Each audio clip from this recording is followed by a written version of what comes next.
আসসালামু আলাইকুম ওয়া রাহমাতুল্লাহি ওয়া বারাকাতুহু। আলহামদুলিল্লাহি ওয়াহদা ওয়াসসালাতু ওয়াসসালামু আলা মান লা নাবিয়্যা বা'দা আম্মা বা'দ। কেমন আছেন বন্ধুরা? আশা করি ভালো আছেন আর ভালো থাকেন, এই দোয়া সর্বসময় সবারই জন্য করি।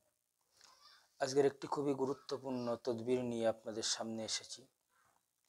তদবিরটি আমার বহুবারই পরীক্ষিত। আলহামদুলিল্লাহ, আমি যেখানে যেখানে এই তদবিরটি করেছি আলহামদুলিল্লাহ ফলাফল পেয়েছি, দুই এক জায়গায় ব্যতিক্রম। তো সেই তদবিরটি আপনাদের সামনে উপহার স্বরূপ নিয়েছি।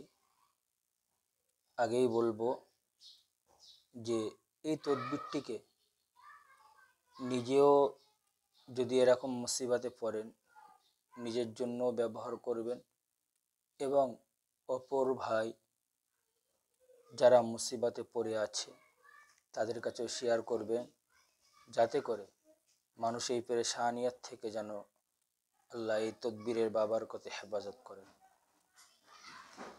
তো তদবিরটি হলো, বর্তমান সময়ে আমাদের কাছে এমন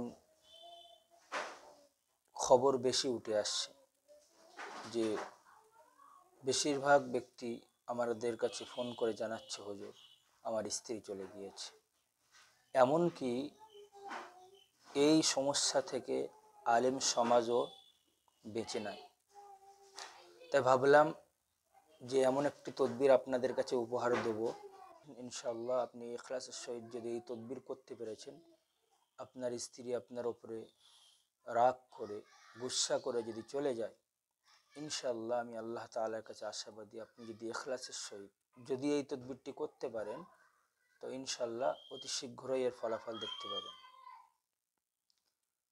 তো তদবিরটি করার পূর্বে সর্বপ্রথম আপনি পাক পবিত্র হবেন। পাক পবিত্র হওয়ার পরে ভালো করে অজু করে নেবেন। অজু করে নেওয়ার পরে তারপরে দরুদ-ই ইব্রাহিম 3 বার পাঠ করবেন এবং ইস্তেগফার 3 বার পাঠ করবেন এবং ইসমে আজম, যেটা আপনারা এখন দেখতে পাচ্ছেন, এই ইসমে আজমটিকে 3 বার পাঠ করবেন। পাঠ করে খুলুসিয়াতের সহিত খালিস অন্তরে আল্লাহ রব্বুল আলামিনকে ডাকবেন, হে আল্লাহ, হে রহমান, আপনি তো দয়ালু, আপনি তো দয়ার সাগর আল্লাহ। হে আল্লাহ, আমার স্ত্রী বা আমি যার জন্য করছি তার স্ত্রী চলে গিয়েছে আল্লাহ, সে যে অশান্তি বা আমি যা অশান্তিতে রয়েছি আল্লাহ, আল্লাহ আপনার কাছে আমি আপনার গোলাম হিসেবে আল্লাহ আমি আপনার কাছে ভিক্ষা চাই, দোয়া চাই। আল্লাহ আপনি আমার এই তদবিরকে কবুল করেন। এই তদবিরের ওসিলায় আল্লাহ সে যেন আসে এবং চিরজীবন যতদিন আমরা বাঁচব আল্লাহ উভয়ের মধ্যে আল্লাহ যেন সম্পর্ক গাঢ় হয়ে যায়। এমন কাকুতি মিনতির সহিত খুবই কান্নাকাটির সহিত চেয়ে নেবেন আল্লাহর কাছে।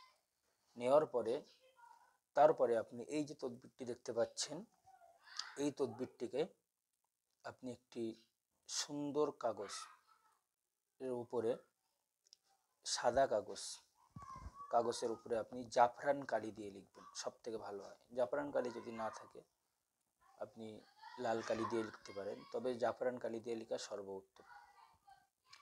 জাফরান কালি দিয়ে আপনি এই যেমনভাবে লেখা রয়েছে, যেমনভাবে গোল দাগ দেওয়া রয়েছে ঠিক এমনভাবেই লিখবেন এবং ফোলান স্থানে সেই স্ত্রীর নাম এবং স্ত্রীর মায়ের নাম লিখবেন।